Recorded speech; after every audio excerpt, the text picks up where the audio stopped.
Hello, this is Forgotten Rights. So I'm going to be talking to you about the channel Film Theorists and how they were attempting to address Spider-Man 2 and how Peter Parker in that movie lost his powers because it's a very important part of the movie. For a long period of time, he was not using his superpowers, and he was essentially losing them while everything seemed to be going wrong in his life, where his commitment as Spider-Man was ruining everything else he was trying to accomplish.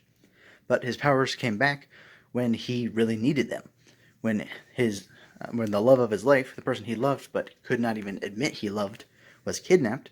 Well, he had to do something, and that desire to do something brought back his abilities. Now the question is, how does it happen? And he attempts to address this, and he goes through an explanation of how Peter Parker is experiencing PTSD, post-traumatic stress disorder, which is a very serious disorder. It affects a lot of people, especially people who served in the military, people who have been through extreme violence in their own personal lives, victims of terrible crime. And it can be a very scary thing, this physical impact on a person. However, he doesn't actually go into that. He just proves that Peter Parker had PTSD. And that doesn't actually give an explanation. So I figured I could try to fill in where he had failed to take over. So first of all, you can see that the doctor in the movie says it's up here. He says it's up here because Peter Parker was going to the doctor recognizing the physical impact on his body from his mental condition. And what the doctor was saying is correct, and I'm going to show you why it's correct. Because he kind of forgot to do that. How did he lose his powers? He doesn't tell you. He just says he has PTSD, and that made him lose his powers. But I'm going to go through a list of things that PTSD can do to a person that would actually cause Spider-Man to lose his powers. And it's actually going to spread a little bit of light on how Spider-Man has these powers in the first place, and the physiology that goes into them. So how does the physiology of losing someone's powers due to PTSD actually work? Well, for one thing, coming from PTSD UK, that is UnitedKingdom.org, cortisol restricts the uptake of amino acids into the muscle cells, making it almost impossible to gain muscle. Any muscle you do gain, or have already, can be lost in a matter of days. Meaning that spiked cortisol levels brought on by Peter's continual stress from his job, relationships, and from his history of fighting people as a superhero could be taking a serious mental toll on him by creating cortisol and limiting his potential to have muscle. So this is a real-world explanation of how people can very quickly lose muscle mass, essentially losing their regular strength. In other words, this is a perfect explanation of how someone could lose super strength in just a few days. And if he is essentially a mutant, or someone with different DNA than he was born with, well, then it's extremely possible that he could be more vulnerable to this because of his irregular cellular structure. So spiked cortisol levels could have a much greater impact on his body than on a regular person. So without the amino acids being taken into his muscle cells, he can't gain muscle mass. And in fact, it's very possible to lose muscle mass if you're not working out very hard. And if you do work out too hard, it can actually ruin your body worse and increase your stress levels, making the whole problem worse in the process. Now, there's also several other very important effects of PTSD on the human body. One of them has to do with scarring. Your skin will actually become weaker and more prone to scarring when you're continually stressed out, because of essentially stress makes you conserve water.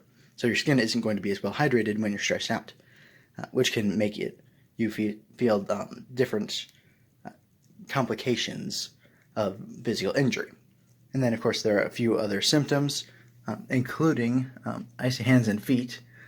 Blood flow is redirected away from your extremities and toward your larger organs in your torso, necessary for your body to protect the heart and other organs essential to your survival.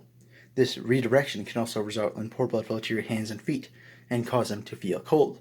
So when Spider-Man is using his fingertips and wrists to spray out webs and stick to walls, which he uses for mobility, and we see he fails in his attempt to climb a wall and to spray web, well, that's how we know there's something seriously wrong with him.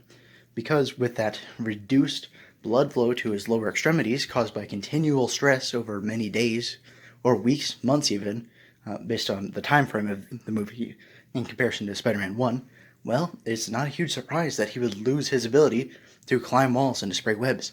When everything feels like it's crashing down around him, well, he's going to be feeling continual stress. He's plagued by nightmares. His daily life is in shambles because it feels like he has no control over anything. And he's constantly facing new threats all the time. He's worried about his friend Harry, who believes that he's associating with a murderer, and is growing to hate him for it. And it's becoming a terrible thing for Peter.